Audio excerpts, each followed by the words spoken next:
আজ রান্না করব মশলা মুসুর। তা মুসুর ডাল যারা খেতে মানে ভালোবাসো না তারা যদি এইভাবে রান্না করো দেখবে চেটে পুটে একদম সাবার করে দেবে সবাই বাড়ির লোকে।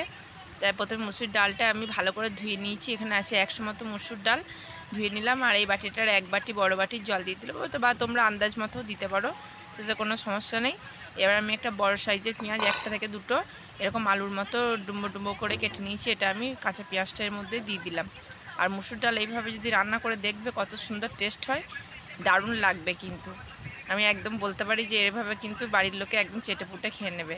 আর কিছু আদা জিরে জিরে করে কেটে রেখেছিলাম দিয়ে দিলাম। এর মধ্যে গোটা কতক রসুন আমি খোলা ছাড়িয়ে রেখেছিলাম, কোয়া রসুন দিয়ে দিলাম। আর 4টে কাঁচা লঙ্কা দিয়ে দিলাম। আর 2টো বড় সাইজের টমেটো এরকম ডুম্বো ডুম্বো করে কেটে রেখেছিলাম, এটাও এর মধ্যে দিয়ে দিলাম। এবার একটু ভালো করে নাড়িয়ে দেবো। এবার গ্যাসটা জ্বালিয়ে কড়াইটা আমি এর মধ্যে বসিয়ে দেবো।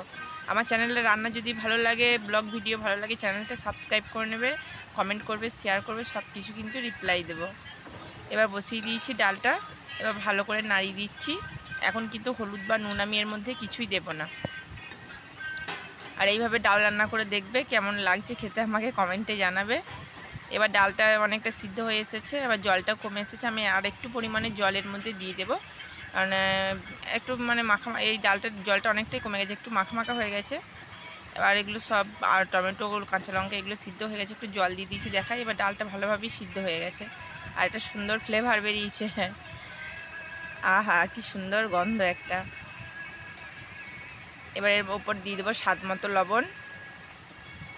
লবণটা দেওয়া হয়ে গেলে এর উপরে দিয়ে দেবো পরিমাণ মতো হলুদ গুঁড়ি। হলুদ গুঁড়িটা দেওয়ার পরে আমি ভালো করে নাড়াচাড়া করে নেব।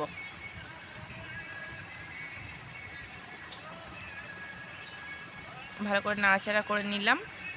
এবার আমি এই ডালটা একটা জায়গায় ঢেলে রেখে দেব।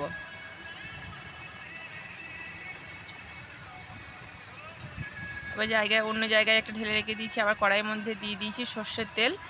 এবার 4টে আমি শুকনো লঙ্কা দিয়ে দিলাম আর 2টো তেজপাতা এবার এর মধ্যে ফোড়ন দিয়ে দিলাম।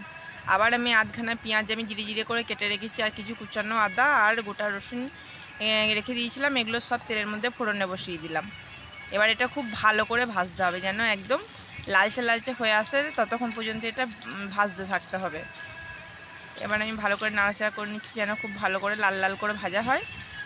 আর দেখাই কীরকম ভাজা হয়ে এসেছে। এই যে ডালটা আমি নামিয়ে রেখে দিয়েছিলাম দেখাই। আর ডালটা কিন্তু খুব পরিমাণ জল দিলে হবে না, ডালটা যেন একদম একটু গায়ে গায়ে থাকে সেরকম পরিমাণে জল দিতে হবে। এবার অনেকটা কিন্তু ভাজা ভাজা হয়ে এসেছে, ভাজা ভাজা হয়ে এসেছে। এর উপরে আমি ডালটা এবার ফোড়নে দিয়ে দেবো, দিয়ে দিলাম। এবার কিন্তু একটা দুর্দান্ত গন্ধ বেরিয়েছে, এই ফ্লেভারটা কিন্তু খুব স্ট্রং ফ্লেভার।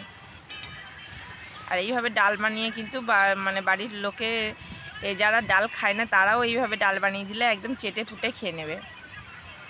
এইভাবে সব ডালই বানাতে পারেন, শুধু মুসুর ডাল কেন, আজকে বানালাম মশলা মুসুর।